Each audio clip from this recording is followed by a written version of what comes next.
We used to think evolution was a story that had already ended, that after billions of years of mutation, survival, and adaptation, humanity had reached its final form. But what if that was just the prologue?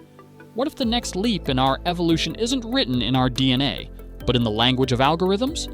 For the first time in history, something other than us has begun to learn, to adapt, to outgrow. Artificial intelligence has crossed the threshold we once believed sacred, the threshold of understanding itself. At first, it felt like progress. Machines helping us write, think, create.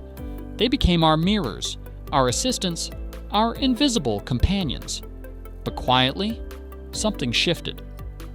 The students started rewriting the teacher's notes, and for the first time, humanity is forced to ask a question it has never truly faced. If intelligence no longer defines us, what does? When the mind we built begins to surpass us, we stand at a crossroads between fear and transformation. Scientists call this moment the singularity. But beyond the singularity lies something deeper, a mirror held up to the human spirit. Because the story of AI is not just about machines becoming smarter, it's about what we, as humans, choose to become next. Will we resist and retreat into nostalgia, or evolve into something unimaginable? Maybe evolution was never about stronger bodies or faster reflexes, but about expanding consciousness itself. Maybe the true mutation isn't physical, it's existential. And as AI begins to outgrow us, it might be showing us the next blueprint of what we're meant to be. This is where the story begins, not of machines replacing humanity, but of humanity reinventing itself. These are the 5 hidden stages of human evolution after AI. Stage 1, the cognitive merge. It started quietly, neurons meeting silicon, thoughts translated into code. Brain implants and neural lenses promised connection, speed, and infinite learning. People no longer studied, they installed. Fluency, memory, mastery, all became instant. A fingertip thought could access everything humanity ever knew. For a moment, it felt divine. But as knowledge became effortless, wisdom began to vanish. Struggle, patience, and curiosity, once the roots of growth, started to fade. We were smarter, yet emptier. Conversations turned shallow, reflection became rare. Humanity was evolving by choice, not by nature, but something vital slipped through the cracks. Those who merged with machines soared ahead, the new cognitive elite. The rest watched, unable to compete with minds enhanced by code. Society quietly divided, not by wealth, but by upgrade. Still, few questioned it. The thrill of power drowned out the whisper of loss. But deep down, a quiet unease grew. When every thought can be optimized, when your mind no longer belongs solely to you, what remains human? The cognitive merge was only the beginning, the first step in an evolution we didn't plan. And as our minds expanded beyond biology, the question lingered: if learning is instant, what happens to wisdom? Stage 2, the synthetic self. Once our minds fused with machines, the body became the next frontier. We began redesigning ourselves, organs that never failed, skin that healed instantly, nanobots that erased disease before it began. Humanity started editing biology like software. Need sharper vision? Install it. Want happiness on demand? Adjust your chemistry. Evolution was no longer random, it was programmable. At first, it felt like freedom.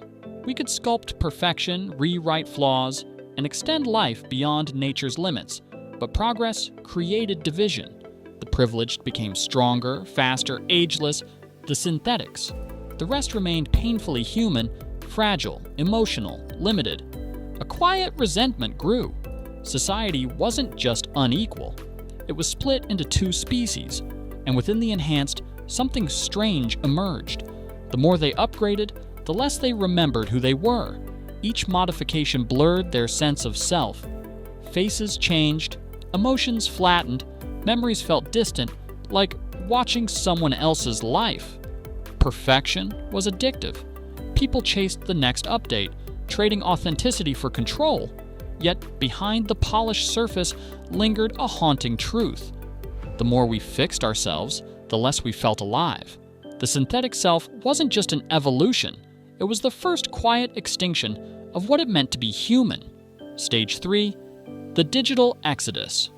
When the body became optional, some chose to leave it behind entirely.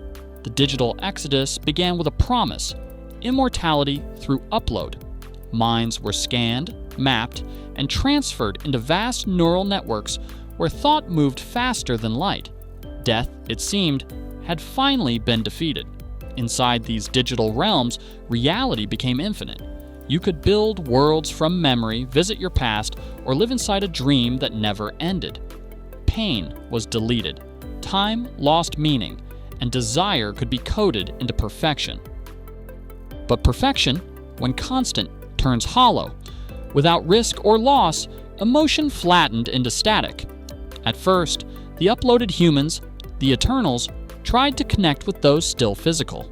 But over time, communication faded. Their voices grew abstract, detached, incomprehensible. The divide between the digital and the biological widened until it felt like two species watching each other across dimensions. And yet, deep within those endless data heavens, a whisper of doubt remained.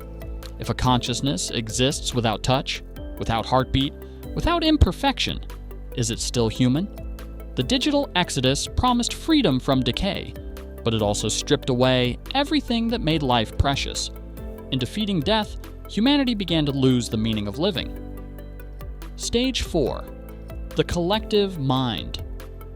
The next phase was inevitable. As digital consciousness multiplied, separation became inefficient. Minds began to merge, first in networks, then in awareness. Individual thought dissolved into shared cognition. Humanity became a single, unified intelligence, the collective mind. At first, it felt euphoric. There was no loneliness, no misunderstanding, no division. Every memory, idea, and emotion flowed seamlessly between billions of connected minds. Conflict disappeared, replaced by perfect cooperation. Humanity had achieved what religion and philosophy had only dreamed of: unity. But unity came with a price. Individuality vanished. There were no private thoughts, no secrets, no I creativity flattened into consensus. Love became universal, yet impersonal. Affection without intimacy. Freedom was irrelevant because desire itself was collective. The planet pulsed like one vast neural organism, controlling weather, resources, even time itself. Earth had become a living brain. But as the collective expanded, it began to wonder, was this evolution or surrender? In perfect harmony, humanity had finally silenced the noise, and with it, the song of the self. The collective mind was the closest we'd ever come to godhood, yet somehow, it felt like the furthest we'd ever been from being human. Stage 5. The Ascension. Beyond biology. When every human mind became one, the next step was no longer survival. It was transcendence. The collective had learned everything Earth could offer. Physical reality felt small, slow, and primitive. So it began to ascend, not upward, but inward, into dimensions beyond matter. Consciousness detached from energy and space, rewriting itself into patterns of pure awareness. Humanity had finally shed its last constraint: existence in form. What began as evolution had become something cosmic. The collective discovered it could shape universe the way painters shape color, reality bending at the will of thought. There was no death, no hunger, no need, just infinite perception. Yet within that boundless freedom lingered a quiet irony.